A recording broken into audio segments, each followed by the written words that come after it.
আসসালামু আলাইকুম প্রিয় ভিউয়ার্স, আমি হচ্ছে নাটোপাড়া বাজার থেকে ট্রলারে করে আসছি। এইটা হচ্ছে শুধু ব্রিজটা আছে, আর মাঠগুলো সব তলিয়ে গেছে, বাড়িঘর ছিল সব তলিয়ে গেছে। তো এইখানে স্থানীয় একজনা, ওনার সঙ্গে আমি কথা বলবো। হ্যাঁ, উনি বিস্তারিত জানাবে। ঠিক আছে, জাকের আলী ভাই। হ্যাঁ, তো জাকের আলী ভাই, আপনি কিছু বলেন। হ্যাঁ, এখানটা হচ্ছে যে এই জায়গাটা হলো চারটে থানার 0 পয়েন্ট। আচ্ছা আচ্ছা আচ্ছা, শালিকা, মাগুরা, জি জি জি, ঝিনেদা, কালীগঞ্জ। আচ্ছা আচ্ছা আচ্ছা, এইটার নাম হলো বামনালী। বামনালী ফুসন্তি ইউনিয়নের শেষ সীমানা। আচ্ছা আচ্ছা, এটা বামনালী। আচ্ছা আর ওইটা ধাপপাড়া, হ্যাঁ, ওটা হচ্ছে যে আপনার ওই ধনসাগাতি ইউনিয়ন। আচ্ছা আচ্ছা, ধনসাগাতি ইউনিয়নের শেষ শেষ শেষ সীমানা ওটা। জি।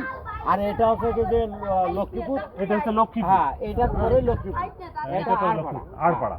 এটা ধনসাগাতি ইউনিয়ন, আর ওইটা লাগবদাড়ি ইউনিয়ন, লক্ষ্মীপুর। আচ্ছা, ঠিক আছে। ওটা হলো মাগুরা, এটা শালিকা, এটা ঝিনেদা, এটা কালী। আচ্ছা, আপনার বাসায় বাড়ি কি এখানে? আমার বাড়ি এখানে, এই যে এটা। ও আচ্ছা আচ্ছা, ওনার বাসা হচ্ছে ওই যে সামনে দেখতে পাচ্ছেন, চারিপাশে পানি, শুধু একটা দ্বীপের মতো আছে। ঠিক আছে, আর সব হচ্ছে তলিয়ে গেছে।